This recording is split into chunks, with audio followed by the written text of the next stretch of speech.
The time came when 2 of 3 villages that relocated out of the deep jungle to live close to us, they wanted to receive medical help from the clinic that my wife was managing. But 2 of those villages had been at war previously. Insults were shouted, grievances were expressed, and arrows began to fly. And there was war at our door, day after day. But Don and Carol knew this was where God wanted them. They'd arrived 6 months before as missionaries to work and live with a tribe called the Sawi. Located north of Indonesia in the jungles of what was then known as Dutch New Guinea, they were a tribe rumored to be headhunters and cannibals, a tribe that held treachery, murder and betrayal as its chief virtues.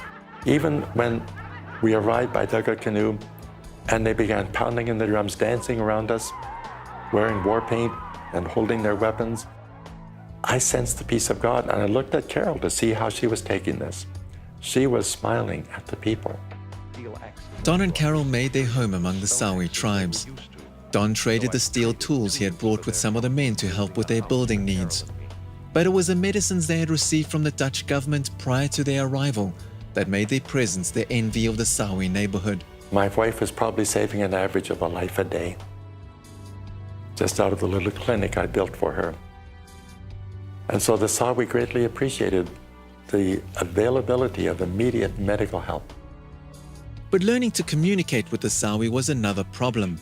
Starting with hand signals and moving on to word and syllable equivalents, Don and Carol slowly mastered the language enough to tell them the story of Jesus.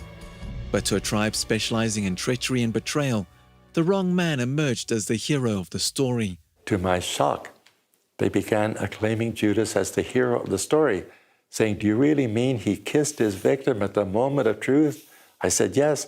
They said, "That makes him a master of treachery. We never thought of kissing our victims at the moment of truth. Tell us more about that man, Judas, Don." So I prayed and said, "Lord, I need help here. I need a gift of wisdom. How would he enable me to find the software to get through this cultural equivalent of a firewall?" That was when the violence started. A young man's murder a year before Don and Carol arrived became an issue of debate among the tribes. The dispute escalated into a full-scale tribal war. None of the violence was against us. It was one village against another village. We just happened to be in the middle of it. Men were being wounded right outside our home. Arrows would flash past the fly screen on our windows. We knew that the evil one was stirring up this violence to discourage us, make us think our mission was hopeless and the people could not possibly be changed. The power of the gospel couldn't touch them. They were too evil, too wicked, too untrustworthy. And of course, I wanted to be a peacemaker, pleading with them to make peace. So we just had to battle against the assaults of doubt and remember the call of God. But as the fighting continued, Don and Carol started to lose hope. Then they gave the leader of the tribe an ultimatum. I said, "Since you will not or even cannot bring this ongoing violence to an end, I think I have a solution of my own.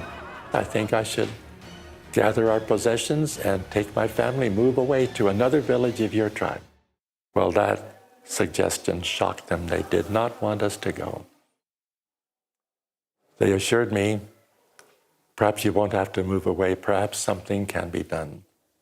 I was to discover, by pleading with them to make peace, I was unwittingly pleading for a Sawi father to make a sacrifice I could not imagine myself as a father being willing to make. The next morning at sunrise, Kael, the leader of the tribe, chose to make that sacrifice. A sacrifice that would cost him everything he held dear. And I saw him extend his arms and lay his only son in the arms of an enemy father. And I heard him say to Makor, "I give my son, my only son, to you as a peace child.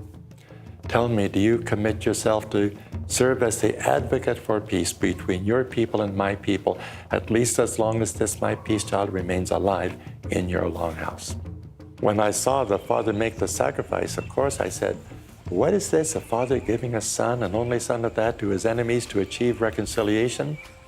This had God's fingerprints all over it. And I realized I had the privilege of finding out how to describe that, use that analogy as an eye-opener that would become a heart-opener for the people.